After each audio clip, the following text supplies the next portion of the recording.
परी अपघातानं का होईना पण बसावं लागलं. एक महाराष्ट्राच्या मातीमध्ये अघटित घटना घडली. अत्यंत महाराष्ट्र हा दुःखामध्ये होरपळल्यासारखी परिस्थिती आहे. अजितदादांच्या जाण्यानं महाराष्ट्राचे उपमुख्यमंत्री गेले असं कोणाला वाटत नाही. आपल्या घरातला एखादा माणूस गेला की काय, कारण जो आजचा अभंग आहे ना तसं त्यांचं जीवन होतं. बोले तैसा चाले, शब्द दिला दिला. काम होत असेल तर यस म्हणणार, नसल होत तर नाही म्हणण्याची रोखोक स्पष्ट वक्तेपणा. आणि प्रशासनावर कमांड, कामाचा दर्जा कसा असावा. सरकारी इमारत जर एखादी उभी केली आणि त्याच्या दरवाजाच्या बिजागरीला स्क्रू जर वेगवेगळे लावले तर तेच काढून सगळे एका कंपनीचे स्क्रू लावावं लागले. इतकं बारीक निरीक्षण, तंतोतंत विकास आणि शेकडो वर्ष जावी लागतात तेव्हा असा एखादा लोकनेता घडत असतो. माणसं म्हणतात राजकारणामध्ये पुन्हा पुन्हा माणसं तयार होतात, पण काही माणसाची पोकळी भरून निघत नसते.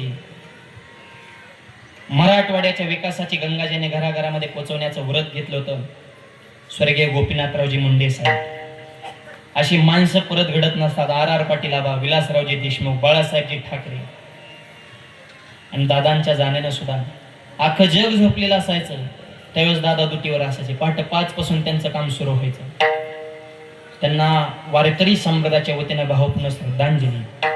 त्यांच्या जाण्यानं जसं अहिल्या देवींनी आपले पती गेल्याच्या नंतर आपल्या पतिदेवांचा संपूर्ण राज्यकारभार हातात घेतला आणि तो घ्यावाच लागतो. राजकारणामध्ये विलंब चालत नाही. दुःख बाजूला सारून हे समाजकारण राजकारण करावं लागतं. आणि माझं एकच वाक्य बोलायचंय की अजितदादा होते तोपर्यंत विकासाची क्रांती तर त्यांनी केलीच, पण गेल्यानंतर सुद्धा महाराष्ट्राला पहिल्या महिला उपमुख्यमंत्री मिळाला ही सुद्धा त्यांच्या जाण्यानं क्रांती झालेली नाही. कारण जे आतापर्यंत कधीच घडलं नव्हतं. CM आणि DCM महिलांना कधीच तिथपर्यंत जाता आलं नाही. तो सुद्धा एक वेगळी अघटित घटना या निमित्तानं पाहायला मिळेल. मला काय सांगायचं, महिला सुद्धा नेतृत्व करू शकतात. कैकेयी माता दशरथ राजाच्या रथाचं सारथ्य करते. हिथं आपला मूळ विषय चालू.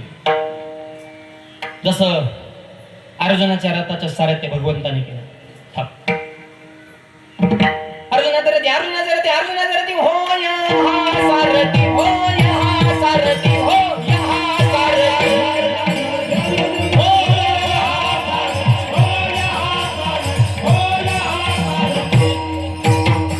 बक्षी पोहे प्रीती सुदाम्याचे, बक्षी पोहे प्रीती सुदाम्याचे, सुदाम्याचे.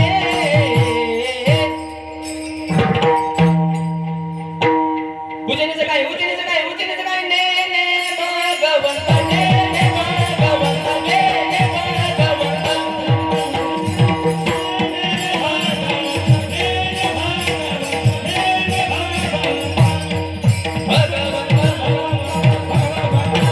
अर्जुनाच्या रथाचं सारथ्य देवाने करावं तसं दशरथ राजाच्या रथाचं सारथ्य कैकेयी मातेने करावं.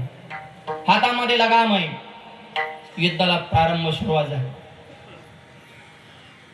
आणि शस्त्राचं स्मरण करतायत. मन एकाग्र केलेलं आहे. शस्त्राचं आठवण करतायत दशरथ राजा.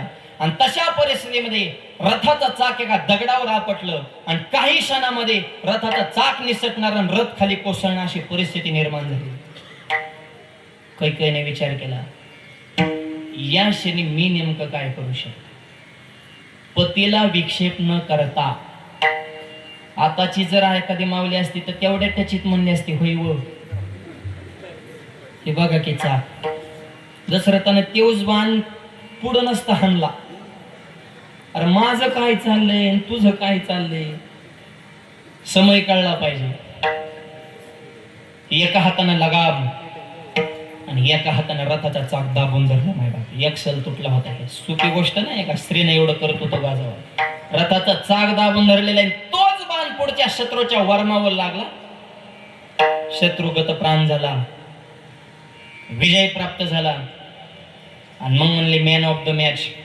कुणामुळे विजय झाला, हा विजय कैकेयीच्या नावाला मी समर्पित करतो. दशरथ राजाने घोषणा केली, माग कैकेयी तुझ्या प्रसन्न आहे. काय मागायचंय ते माग. हा जो माझा श्वास चालू आहे तुझ्यामुळे शिकलो. कैकेयीने सांगितलं 2 वरदान द्या, फक्त आता नाही, वेळ आल्यावर मागे. आली वेळ. कधी? बरोबर रामचंद्र राज्यावर बसणार त्यावेळेस तुम्हाला खरं सांग का काही एक नंबरच होती काही विषय दुमतच नाही की मनखरा आहे का मनखरा ही पहिली बघितली पाहिजे ही कोण आहे भाऊ नेमकी अहो दुर्योधन सुद्धा चांगला आहे पण मामाने बिघडिवला शकुनी येऊ पिनाहानीत होता त्याच्या डोक्यात एकदा आलता आपलं समन्वय युती करून टाकू म्हणला काय भावाभावात कुठं नाही करायचं तसं असतं का म्हणला ह्याने पीटिवलं